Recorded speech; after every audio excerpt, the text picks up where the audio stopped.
하나님이 에덴 동산에 사람을 두시고 또 만물을 창조하시고 그것을 다스리고 관리하라고 하나님의 대리자로서 인간을 두셨죠. 그럼 대체 이 인간이 그 땅에 거하면서 제일 먼저 해야 될 일이 무엇일까? 우리라면 제일 먼저 에덴 동산에 우리가 있다면 무엇부터 해야 할까? 근데 그 일은 뜻밖에도 19절입니다. 여호와 하나님이 흙으로 각종 들짐승과 공중의 각종 새를 지으시고 아담이 무엇이라고 부르나 보시려고 그것들을 그에게로 이끌어 가시니 아담이 각 생물을 부르는 것이 곧 그 이름이 되었더라. 바로 아담이 제일 먼저 에덴 동산에서 했던 일은 무엇이냐 하면 바로 모든 가축과 공중의 새와 들의 모든 짐승에게 이름을 준 일. 그게 제일 먼저 했던 첫 번째 일이었다라는 것입니다. 첫 번째 하는 일이 가장 중요한 일 아니겠어요? 사실은 급선무고. 참 의외죠. 이름을 붙여 이름을 불러주는 것, 이것이 가장 중요한 일이었다.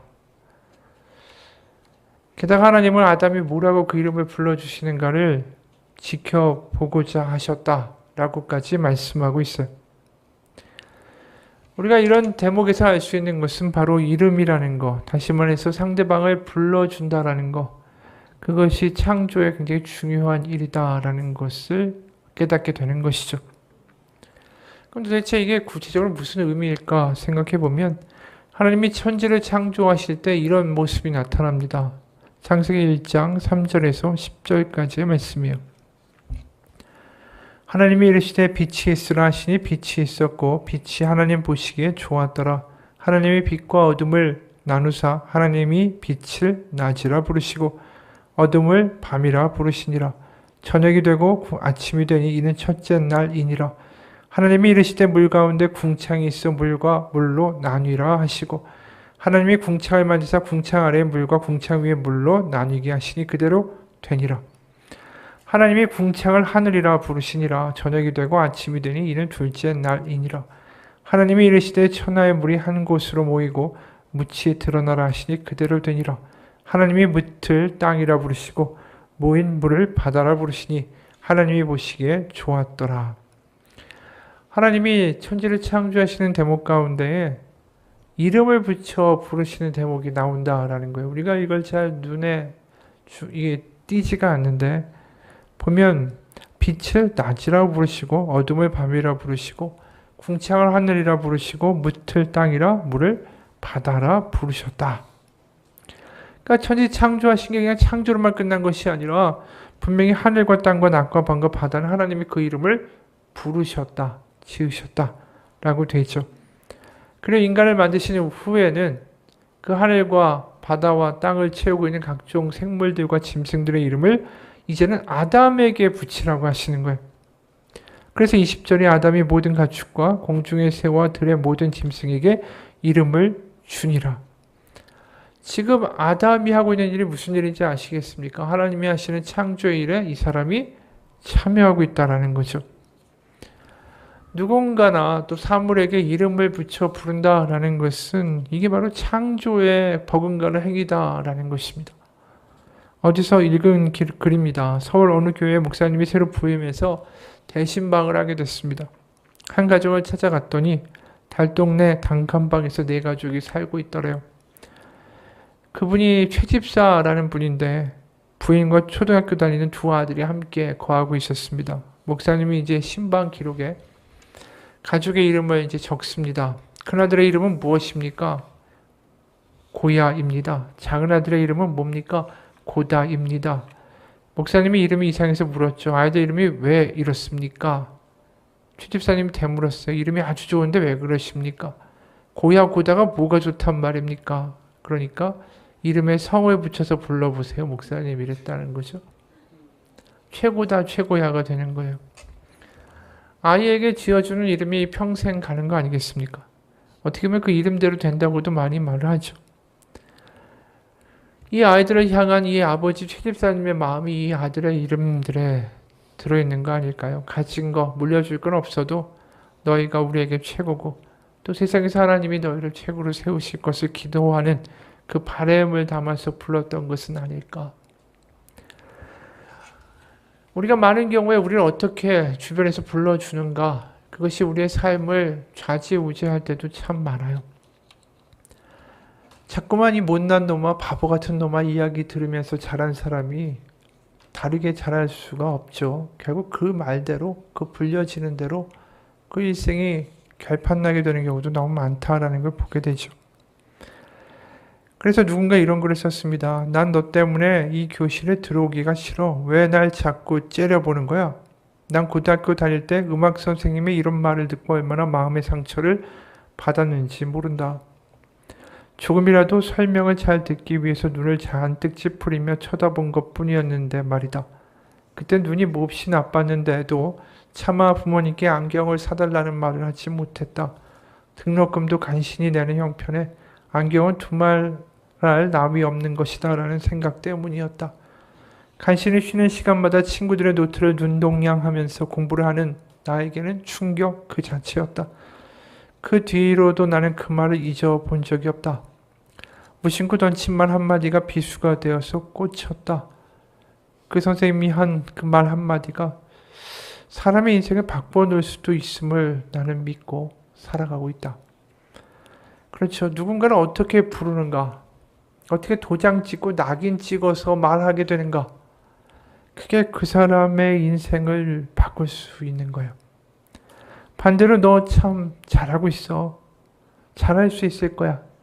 난 네가 필요하다는 이 격려가 또 누군가의 인생을 바꿀 수 있는 말이 될 수 있다는 거죠. 그렇기 때문에 이름을 지어서 호칭을 지어서 누군가에게 너는 어떤 존재라고 이야기해 주는 것 자체가 하나의 창조의 행위가 될 수 있다는 거예요. 김춘수 시인의 꽃이라는 시도 이런 시가 있죠. 이름을 불러준다라는 게 새로운 창조다라는 게, 내가 그의 이름을 불러주기 전에는 그는 다만 하나의 몸짓에 지나지 않았다. 내가 그의 이름을 불러주었을 때 그는 나에게로 와서 꽃이 되었다. 내가 그의 이름을 불러준 것처럼 나의 빛깔과 향기에 알맞는 누가 나의 이름을 불러다오. 그에게로 가서 나도 그의 꽃이 되고 싶다. 우리들은 모두 무엇이 되고 싶다. 나는 너에게, 너는 나에게. 잊혀지지 않는 하나의 의미가 되고 싶다. 그렇죠. 이름을 불러준다라는 것은 관계를 맺는 거고 그 사람에게 어떠한 의미를 부여하는 것이고, 그러면서 그 의미 가운데 존재성을 장악하고 살아가게 되는 게 인간이다라는 것입니다. 그렇기 때문에 하나님이 많은 경우에 성경의 인물들에게 새로운 이름을 지어주시는 모습들을 우리가 보게 돼요. 그 대표적인 사례가 누굽니까? 아브라함이 아브라함이 되는 거죠. 창세기 17장입니다. 3절에서 7절이요. 아브라함이 엎드렸더니 하나님이 또 그에게 말씀하여 이르시되 보라 내 언약이 너와 함께 있으니 너는 여러 민족의 아버지가 될지라. 이제 후로는 내 이름을 아브라함이라 하지 아니하고 아브라함이라 하리니 이는 내가 너를 여러 민족의 아버지가 되게 함이니라. 내가 너를 심히 번성하게 하리니 내가 너에게서 민족들이 나게 하며 왕들이 내게로부터 나오리라. 내가 내 언약을 나와 너 및 내 대대 후손 사이에 세워서 영원한 언약을 삼고 너와 내 후손의 하나님이 되리라. 원래 아브라함이란 이름 자체가 존귀한 높은 아버지다라는 뜻이에요. 근데 그 이름을 아브라함이라고 바꿔주시죠. 열방, 열국의 아버지시다. 그러니까 다시 말해서 하나님이 그 사람을 통하여 가지고 계신 커다란 계획을 그 이름에 담아서 바꿔주신 거예요. 그래서 자신의 이름이 이제 아브라함이라고 불릴 때마다 그 사람이 항상 연상하고 떠올릴 일이 뭡니까? 하나님이 나를 통해서 이루실 커다란 계획이에요. 나를 통해 수많은 민족이 복을 받고 하나님께로 돌아오게 되는 그 일을 하나님이 이루시리라.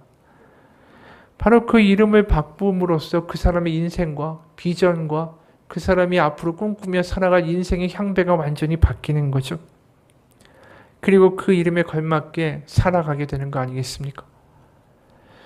다시 말해서 전에는 한 가정의 가장이다라고 생각하고 살았으면 이제 그는 여러 민족의 조상이 되고 열방의 아버지로서 살아가는 것이 무엇일까에 대해서 생각하면서 살아가게 된다는 것입니다. 그 이름을 새로 짓는다는 것이 그 사람을 새롭게 거듭나게 하는 하나의 역사고 하나의 계기가 된다는 것을 우리가 보게 되죠. 야곱도 마찬가지예요. 야곱이 얼마나 속임수를 잘 쓰는 사람이었습니까? 그러다가 드디어 이제 고향으로 돌아가게 되죠. 그러면서 야복 강가에서 형 에서 그 사람이 나를 죽이지 않을까라는 불안감 가운데 이제 밤새서 기도를 하게 되죠. 그러다가 하나님과의 씨름을 하게 됩니다. 그럴 때 야곱의 이름이 이스라엘로 바뀌게 되죠. 창세기 32장 27절과 28절이요. 그 사람이 그에게 이르되 내 이름이 무엇이냐? 그에게 이르되 야곱이니이다. 그가 이르되 내 이름을 다시는 야곱이라 부를 것이 아니요 이스라엘이라 부를 것이니 이는 네가 하나님과 및 사람들과 겨루어 이겼음이니라. 야곱이란 말은 원래 속이는 자, 사기꾼이란 뜻이고 이스라엘은 하나님의 것, 또 하나님의 통치를 받는다. 뭐 이런 뜻이에요. 하나님이 이 사람의 이름을 이렇게 바꾸심으로 그의 인생의 향배와 그 사람이 살아가야 할 인생의 앞으로의 길이 새롭게 열리게 되는 것을 우리가 보게 되죠. 결국 성경은 이름을 통해서 그 사람의 앞으로의 삶과 또 하나님이 어떻게 글을 쓰시는가가 변화되었더라라고 말하고 싶은 거예요. 그러니까 결국 이름을 짓는다, 이름을 부른다. 그 사람에게 하나님이 주시는 새로운 비전과 앞으로의 미래가 열리고 있다라는 뜻이죠. 베드로도 마찬가지예요. 신약에서 베드로도 시몬 베드로였는데 이제 게바라고 이제 시몬이었던 사람의 이름을 게바, 베드로라고 바꿔주신 거죠. 요한복음 1장에 보면 41절 그가 먼저 자기의 형제 시몬을 찾아 말하되 우리가 메시아를 만났다 하고 데리고 예수께로 오니 예수께서 보시고 이르시되 네가 요한의 아들 시몬이니 시몬인데 이제 게바라 하리라. 게바는 번역하면 베드로라. 바로 이 제자들의 삶에서 하나님이 새로운 일을 역사하시면서 시작하실 때 그들의 이름들이 바뀌고 있다는 것을 우리 연거푸 보게 됩니다. 사실 이 사람들이 별 사람들이 아니죠. 대단한 사람들이 아니었어요. 그냥 늙었던 하나의 이름 없는 갈대아 우르 하란이라는 커다란 도시의 한 노인이었고 어부였고 배운 거 없는 사람들이었습니다. 사기꾼이었고 근데 그들의 이름을 바꾸어 불러주시는 순간에 새로운 인생이 시작되고 새로운 정체성과 새로운 창조가 일어나고 있다는 것입니다. 여러분 우리가 한번 생각해 보기를 원합니다. 우리에게 새로운 이름이 주어지는 것 아니지만 때로는 하나님이 우리의 이름을 불러주시고 기억해 주시고 그런 순간에 우리가 얼마나 놀라운 변화를 겪게 되는지 한번 생각해 볼 수 있을 것 같아요. 세상 가운데에 내 이름을 불러줄 때에 그것도 하나님이 나의 이름을 불러줄 때에 나의 이름은 또 다른 의미를 가지게 될 것입니다. 어떤 분이 이런 얘기를 해요. 내가 간호학 수업을 시작한 지 2달쯤 됐을 때 수업 시간에 퀴즈 시험을 보게 됐다. 나는 세심한 학생이었는데 시험지를 대강 훑어보고는 웃음을 짓지 않을 수가 없었다. 왜냐하면 마지막 문제가 우리 학교에서 청소하는 그 여자 이름은 무엇이냐라는 것이기 때문이었다. 이것은 틀림없이 학생들에게 실소를 가져다 주는 것이었다. 나는 사실 청소하는 여자분을 여러 번 본 적이 있다.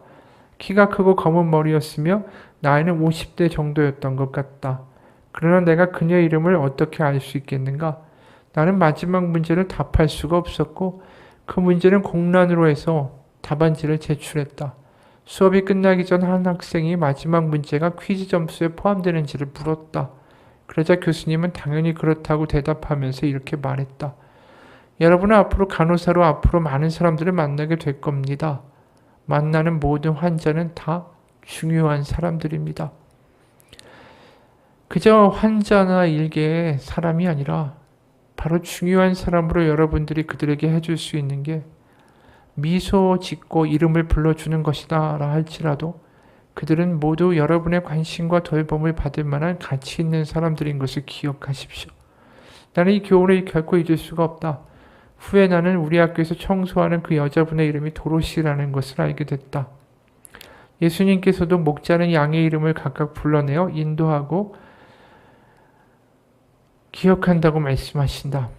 우리가 다른 사람 누군가를 섬긴다라고 할 때 그 사람의 이름을 기억하는 것, 그것만큼 중요한 일은 없다. 아마 이 병원에서 앞으로 일하게 될 간호사가 되는 이 학생들에게 주변에 그냥 존재하고 있는 하나의 병원의 부속품처럼, 또 누군가는 직원처럼, 누구나는 그냥 왔다가 지나가는 환자처럼 대하는 것이 아니라 그 사람들의 의미 있는 이름의 존재로서 불러주고 기억하는 순간에 다른 관계와 다른 삶을 살게 될 것이다 라는 것을 이 교수님이 가르쳐주고 싶었던 거죠.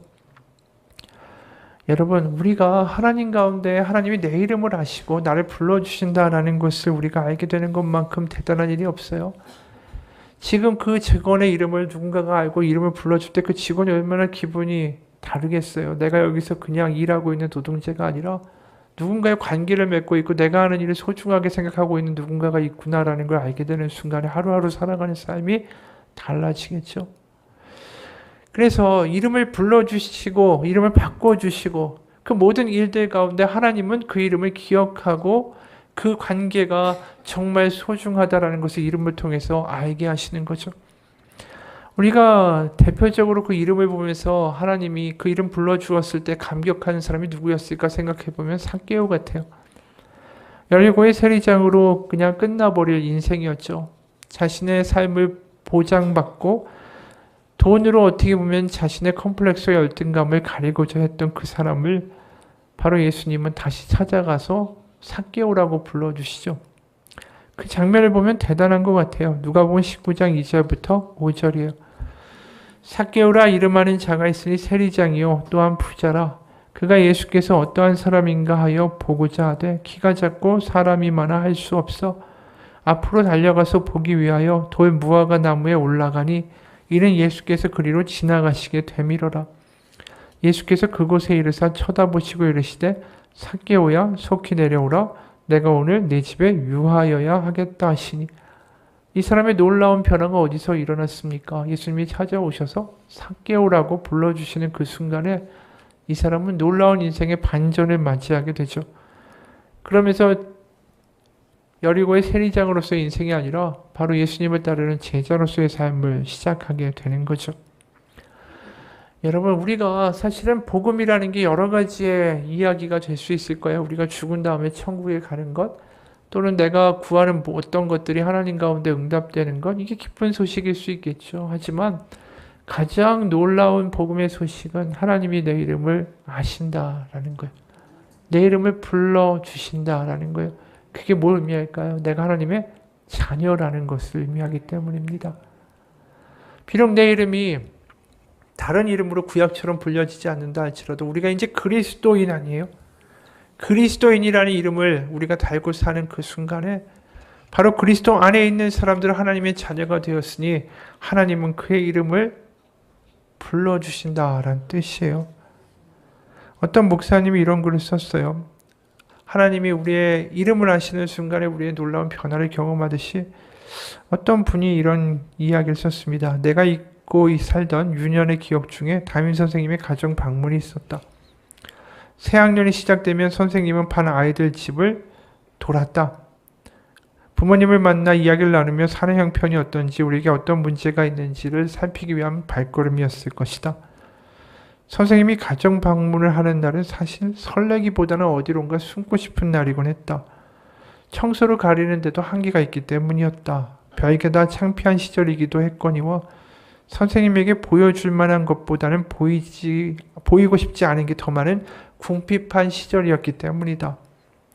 마침 반칠환 시인의 시가 떠오른다. 양푼에 조선오이 삐져놓고 찬물 한 대접 곁들여 놓고 엄마 옆에 붙어 앉았지만 선생님 말씀 듣기지 않고 기름때 묻은 사기 등잔이 구멍난 창호지가 흙 쏟아지는 베름짝이 쥐오줌에 처진 안방 천장이 잡풀 돋는 헛간 지붕이 용령 죽겠지 눈 꿈쩍이며 선생님 나 여기 있어 소리를 치네. 주교 추곡에 이정골 통틀어 제일 외딴 집 전기도 안 들어오는 산지기 집에 담임 선생님이 오신 날 나 이 날을 잊을 수 없었네. 이 시인의 말처럼 어릴 적 마을에서 제일 외딴 집 전기도 들어오지 않는 산지기 외딴 집에 선생님이 찾아오신다. 이 아이가 이렇게 먼 곳에서 학교에 오는구나. 선생님도 숨이 가빴을 것이다. 오늘 내일 넘기면 선생님 안 올 줄 알았는데 차라리 안 오시면 좋겠다 싶었는데 불쑥 감나무 아래 걸어오는 담임 선생님이 보인다. 일을 어쩌면 좋지. 하지만 이미 늦었다.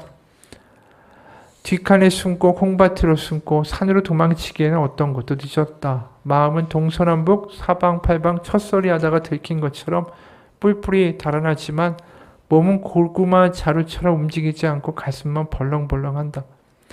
그런데 선생님은 벌써 살인문이 없는 문짝에 들어선다.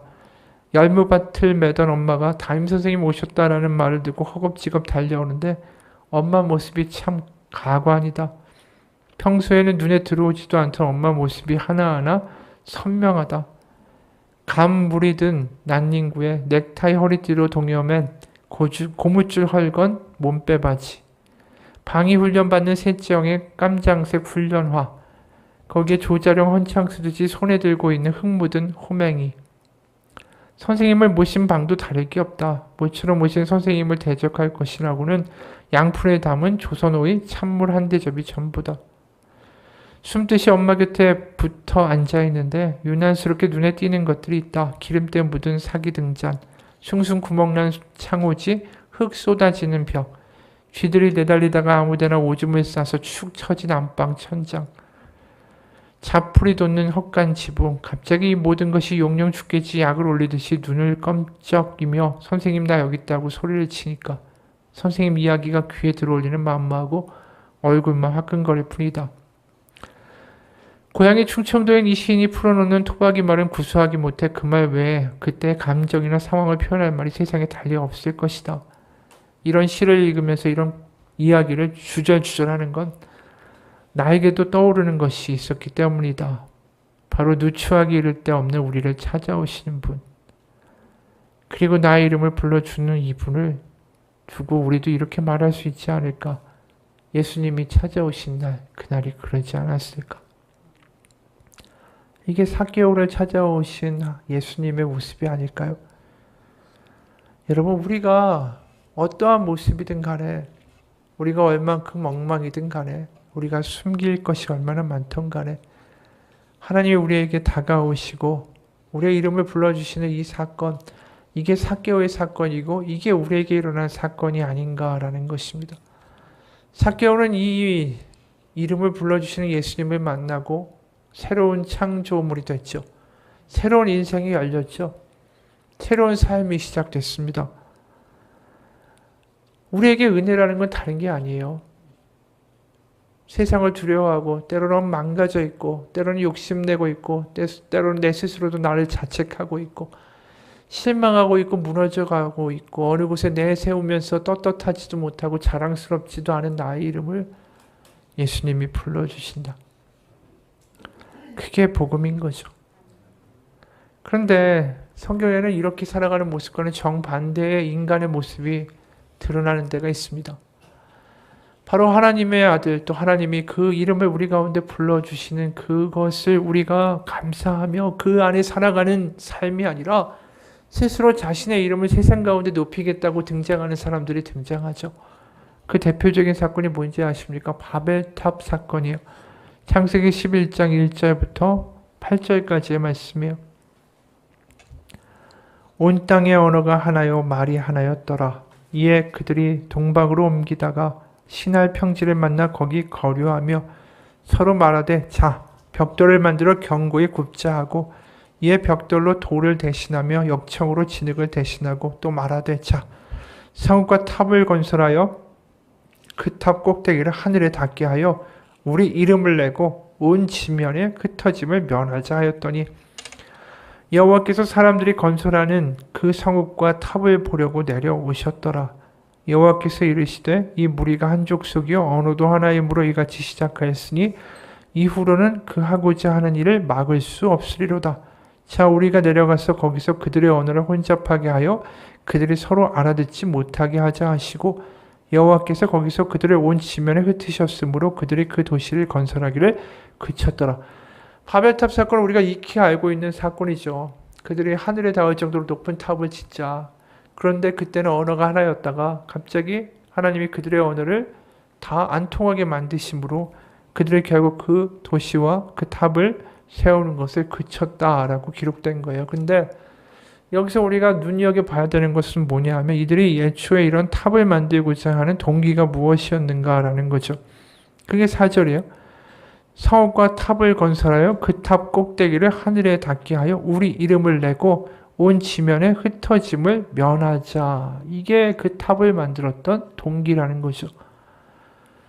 그러니까 하나님이 우리의 이름을 아신다라는 것 자체가 은혜가 되고 그것이 결국 성경에서 말하는 그 믿는 사람들의 삶이거든요. 하나님이 우리의 이름을 아시고 불러주시고 그런 관계 가운데 살아가는 사람들의 모습이 성경에서의 올바른 사람들의 모습인데 지금 정반대로 가는 사람들의 이름은 뭐냐 하면 하나님이 이름을 불러주시는 게 중요한 게 아니라 세상 사람들이 나의 이름을 알게 하는 게 나에게 소원이다라는 거예요.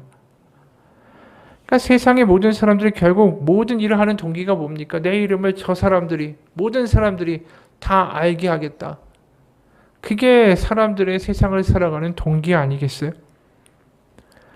이것이 하나님이 우리 가운데 보여주시는 은혜의 길과는 반대의 길이죠. 내가 스스로 높아져서 내 이름을 알게 하고 내 이름으로 말미암아 사람들이 떨게 하고 내 이름을 가지고 사람들에게 떵떵거리면서 살겠다라는 게 바벨탑의 정신이라면 바로 하나님이 말씀하시는 이름의 부르심은 뭡니까? 내 스스로 높이는 게 아니라 하나님이 나의 이름을 불러주심으로 우리는 그 은혜를 가지고 살아간다라고 말하고 있는 게 성경의 사람들의 모습이라는 거예요. 그래서 하나님이 아브라함 개발하고 불러주시고 또 삭개의 이름을 불러주시는 순간에 그들은 더 이상 자기 스스로의 이름을 자기가 높여야 될 필요를 느끼지 않았다라는 거죠. 여러분 우리가 스스로의 이름을 높이고 세상 사람들이 알아주기를 기대할 때마다 얼마나 욕심을 내야 되고 경쟁을 해야 되고 거짓말도 해야 되고 아는 척도 해야 되고 교만도 떨어야 되고 얼마나 그래야 됩니까? 쟤보다는 내가 더 나의 이름을 높이겠다라는 그 사명 하나로 얼마나 세상에 열심히 살아가고 있는 사람들이 많은지 몰라요. 근데 결국 그 이름들이 아무리 회사에서 자기가 몸부림치고 부장, 이사까지 올라가도 결국 거기서 잘리고 나면 아무도 그 이름을 기억하지 않습니다. 정말 우리가 내 이름을 높이는 일을 위하여 내 인생을 달려갈 때 그게 얼마나 허탈한 일인지 몰라요. 결국 우리의 인생 후회하지 않는 길은 하나뿐입니다. 하나님이 나의 이름을 불러주시는 일. 하나님이 나의 이름을 아신다라는 것을 우리 마음 가운데 확신하며 살아갈 수 있는 길. 하나님이 내 이름을 아신다라는데 내가 굳이 세상 사람들 가운데 내 이름을 알리고 떠들고 주장할 필요가 뭐가 있겠어요? 중요한 건 하나님이 아시는 거 아니겠습니까? 오늘 아담도 이런 이야기 하죠. 아담이라고 부를 때 하나님이 인간을 만드시고 여기 아담이라고 부르셨다라고 시작하면서 나와요. 아담이라는 이 단어 자체가 뭡니까? 원래 불다라는 아돔이라는 단어, 거기서 붉은 땅, 그래서 결국은 아담아라고 말하는 땅, 흙, 여기서 나온 단어가 아담이에요. 바로 하나님이 인간을 만드실 때 흙에다가 생기를 부어서 만드셨고 그 생기가 없다면 결국 흙으로 돌아갈 수밖에 없는 운명을 가진 것이 아담이라는 뜻이에요. 결국 인간이라는 것, 아담이라고 불리는 순간에 우리의 정체가 무엇인지를 늘 상기하게 만드는 이름이 아담이었다라는 거죠. 정말로 아담이 자신의 이름에 대해서 깊이 생각하고 그게 무슨 의미를 가졌는가를 알게 될 때 하나님이 아담이라고 불러주실 때 자신이 어떠한 존재인가, 은혜 없으면 안 되는 존재라는 것을 깨달았다면 과연 선악과를 먹게 됐을까? 여러분, 여기 아담이 인간의 시조라는 것 자체가 우리에게 주는 강력한 의미가 있어요. 흙으로 만든 인간이, 흙으로 돌아가는 인간이 자신의 이름을 높이겠다고 그렇게 발버둥 치는 게 얼마나 악하고 교만한 일인가. 거꾸로 흙으로 만들어져서 흙으로 돌아갈 수밖에 없는 인간을 하나님이 아브라함이라고 부르시고 이스라엘이라고 불러주시고 개발하고 불러주시고 삭개오라고 그 이름을 기억하여 불러주시는 거, 그게 얼마나 대단한 은혜입니까? 흙으로 돌아갈 수밖에 없고 별것도 아닌 존재의 이름을 기억하시고 다가와서 이름을 불러주신다. 그것이 우리 가운데 성령을 통해서 역사하는 하나님의 은혜죠. 우리가 하나님의 성령이 충만할 때 느끼게 되는 게 뭡니까? 하나님이 우리 아버지가 되신다라는 거 아니겠어요? 하나님 아버지라고 부를 때 우리 가운데 들어오는 뭉클함, 그 이야기를 뒤집어 말하면 뭘까요? 하나님이 내 이름을 아신다라는 얘기예요. 아버지시니까 내 이름을 아시죠. 그러면서 하나님의 음성이 우리 가운데 들리는 거 아니겠습니까? 하나님이 아버지가 되시는데 어떻게 자녀된 우리의 이름을 모르시겠어요? 삭개오라고 불러주시는 것처럼 우리의 음성을 불러주시고 나의 모든 것을 안다라고 말씀하시는 그 순간에 우리는 그것으로 족할 수 있는 은혜를 얻게 될 것입니다. 세상 가운데 우리의 이름은 때로는 더럽혀지고 사람들은 알지도 못하고 욕할지도 모르고 우습게 볼지도 모르고 거들떠보지 않을지도 모릅니다. 그렇게 어느 순간 처박혀 있고 조롱당하는 그 이름을 하나님의 입술에서 다시 한번 불리어지기 시작할 때 우리는 놀라운 은혜와 회복을 경험하게 될 것입니다. 우리의 이름이 하나님의 입술 가운데 불리어지는 은혜가 우리의 삶에서 기도 가운데 있기를 소원합니다. 그래서 아담이 오늘 들짐승과 공중의 새와 모든 짐승들의 이름을 불러주는 것, 그것이 창조 행위인 것처럼 오늘 이 자리에서 하나님의 아버지가 되어주시고 우리의 이름을 불러주시는 순간에 우리는 바로 새로운 인생을 다시 시작할 수 있는 용기를 얻게 될 것입니다. 토미 워커의 내 이름 아시죠? 라는 책의 일부로 마치겠습니다. 필리핀에 있는 어떤 고아원에 머물렀을 때 일입니다. 한 아이가 자기 이름을 제리라고 소개하더니 다음 날도 그 다음 날도 저에게 물었습니다. 제 이름이 뭔지 아세요? 그럼 너 이름 제리잖아. 이런 대화를 하루에 2-3번씩은 주고받았습니다. 그러다가 왜 자꾸 그런 질문을 이 아이가 하는지를 알게 됐죠. 그 아이는 고아로 외롭게 살면서 누군가가 자기의 이름만이라도 알아주기를 원했던 것이었습니다.